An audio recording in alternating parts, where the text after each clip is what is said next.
in 1987 as a Painter 1 in the South area. He has actually been with Student Life his entire career. Wasn't called Student Life when he started here. I think he's lived through residence and dining halls, housing, food service, event centers, facility management, logistics, student affairs, and now Student Life.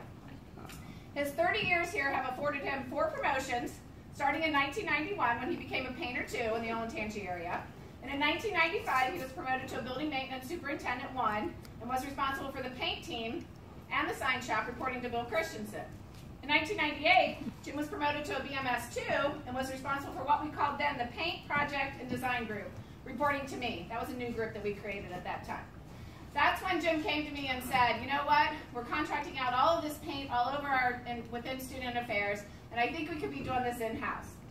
So he did a lot of homework. He came back to the table and he said, we're paying about $2 a square foot to paint through a contractor, and I think we can do it for $1 a foot. I said, okay, let's try it. We knew at that point that we needed to at least double the size of our paint group to make that work. And so it was with Jim's hard work, he worked with the Columbus Public Schools and created an internship program that would do both in classroom and on-the-job training so that we could have the opportunity with our internal staff to be promoted. So that allowed for career progression for several of our staff, and what evolved was a vibrant paint group under Jim's leadership. And over the next few years, we created our standards program. Jim created Spec 1 and Spec 2, very creative on his part there. And over the next few years, we painted thousands and thousands of gallons of paint were put on our walls by our in-house staff. In 1999, Jim was promoted to assistant director when I asked him to take the leadership of both the maintenance and the paint group. It was during that time that Jim developed our 4th group, which we still have currently, which was the off-campus properties, the fraternities, and the regional group. It was also then that he created a room inspection program on a PDA. Any of you are wondering what a PDA is, and you're dating yourself. A novel idea, I thought, which I'm so curious why that is today. Although he did tell me he found the PDA, so we might be able to pull that back It's in the out. drawer over at 960. Anybody wants it? I'm sure if not, you can go to the Ford Museum and see it in there. Ancient technology, right next to the pager. I'm not even sure what PDA stood for. Personal Data Assistant. Oh, okay. Okay. It was during that time that we had the responsibility mostly of what we have today, but we also had Stone Lab, the Fawcett Center, and Drake Union. We reorganized again, shockingly, and I asked Jim to take on contract management of elevators, paint, energy, boilers, fleet management, and all things that were contracts in Student Life. In a very much Jim style, he took it on with a smile and did whatever we asked him to do. Jim is an amazing, nimble person with amazing patience and willing to try anything for the good of the organization. It was also during this time that Jim began our building audit program. This was the very beginning of collecting real data to help us make informed decisions on our facilities. Finally, in 2006, we let Jim go back to what he loved and put him back in charge of the construction group. That is what Jim loved, and it was obvious in his work. Jim has always been people-focused. He lives in a world of people possibilities. He has always been focused on understanding, supporting, and encouraging others. His goal has always been to try to make things happen for people. Always able to adapt and overcome anything that I threw at him. And he has always had a great team whose creativity I was always amazed with.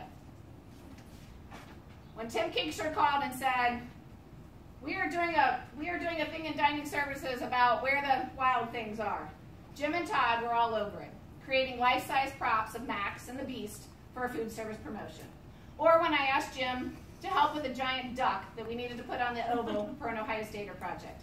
He never questioned anything that I asked him to do, well, at least not to me, but he always jumped in 110% to do whatever he could to help. Jim is a natural teacher. From mentoring student painters on teaching or staff on how to use lifts, Jim is always patient and willing to spend as much time as needed to teach and learn new things. He loves sharing his knowledge and expertise with anyone who is willing to listen. Jim loved working with student groups. When we realized that our students were building homecoming floats that could potentially be traveling bonfires with just one match, or potentially mixing students with power tools that they may never have used, we asked Jim to develop a safe program that would allow students the creativity to create the floats that they wanted, but that I could sleep at night knowing that everything wasn't going to go up in smoke or a student wasn't going to cut off their arm. Jim jumped right in. Developed a program with fireproof palms, prefab structures to help save time and to save my sanity. He and his team would always spend nights during that whole week of homecoming until sometimes midnight, 2 o'clock in the morning in the stadium helping the students. Although Jim was completely okay with winging it, he always had a plan and appreciated being organized, at least to begin with. He would have all the pieces and the parts ready to go for the homecoming parade building, but then it never bothered him if things got flipped upside down or students came in with bizarre ideas or different things. He would always adapt. Nothing really rocked his world. Whenever I asked him to do, he would give it a try, and if it didn't work out, it was okay. He could move forward and think about new things. It was a go with the flow and see what happened. Regardless of negative things that happened, Jim was always able to find the positive that came out of things. As I was reminiscing with Jim yesterday and we were recalling how well he worked with student groups, he reminded me of a time when he got to work with very special students. Bill Hall was very interested in helping students who may not have made good decisions in their career here at Ohio State, teaching them relative to a work program. And we knew how well Jim would do with teaching those students. And so we decided he would be the best person to help with that. And so on several occasions, he got lots of free labor and an opportunity to teach these students about some of the values in life. One in particular that Jim reminded me was when our USG students stole all the lanterns the morning of an election, which I think is a federal offense. And Bill Hall came to me and said, what can we do? And for the next 4 weekends, Jim spent with those USG students painting the lantern offices. A great opportunity for them to learn. Jim, you have been an amazing asset of our student life team, a friend and a valued colleague. You were never afraid to try something new, something that I appreciated and respected. And you were always able to find some good in everything that we tried. Because of you, I know that we're a better organization, and we had some fun along the way. You have been a teacher and a mentor to hundreds of our students and staff here at Ohio State, including me, and for that, I thank you. Thank you. And with that, I think did you want to speak? Yeah, I wouldn't mind. I won't keep you long. You guys are know that I don't ever tell stories, but the lucky part about this is she's already told the story, so she's got to bring it back. I really appreciate everything she just said, but I'll tell you what, without everybody sitting in this room and people who aren't in this room, none of that would have ever happened.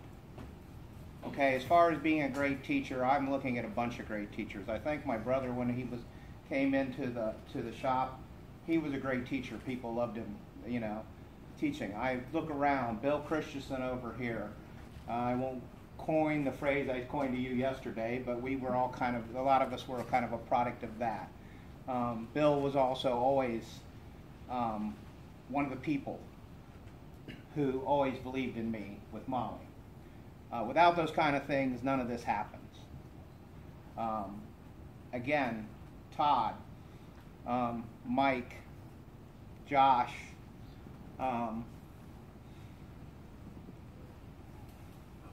Steve, sorry. Hey, listen, I'm trying not to. It's a little emotional, so I'm doing well so far. I've had to work up to this. And with all those people came into this whole group, I got to work with some great people. Ron Dye, Joel. I got to work with all kinds of people. If I haven't named somebody, please forgive me because there's so many.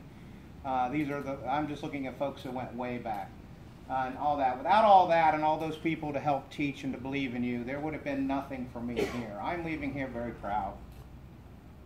So, for that, I appreciate it for everybody who did that for me. I do have a few things that I know that I am not going to miss in the future. Okay? Let me think about this. Moving. Not because of you, Darren, okay? Not all because of you, no. Not going to miss move-in as much, I'll tell you what. At the beginning, I hated move-in. Every move-in morning and getting ready for move-in was such a huge ordeal, and there was so much on the line because, you know what, if we didn't get those kids moved in, we didn't have a paycheck, okay? And so it was a great day because we're moving our paycheck in. But I can be honest with you, after a whole day and you're exhausted and your feet hurt, and you probably made about a half a dozen people mad and maybe a couple happy and all that stuff, and you get done with all that, at the end of the day, you are so proud of what you accomplished. When you turn around and you think about the things that we've had an opportunity to do here.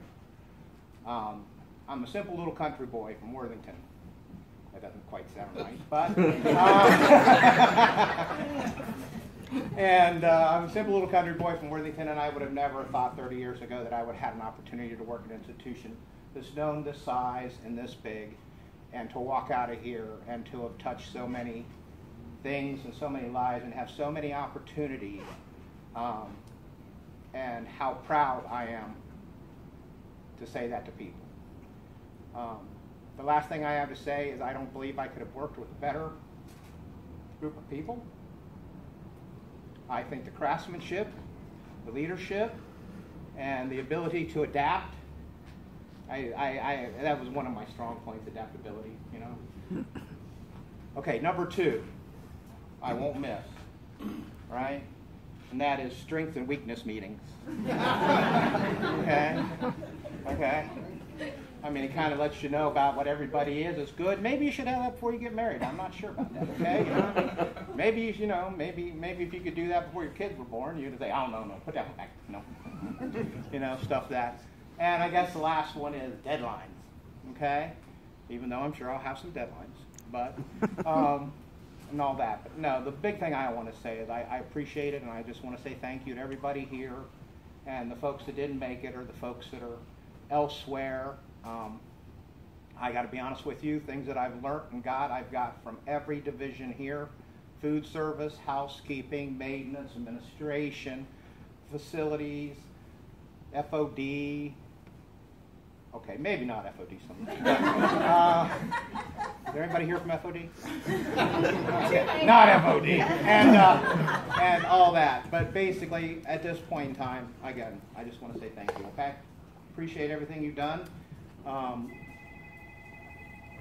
Oh, I hear retirement calling. Thanks, everybody.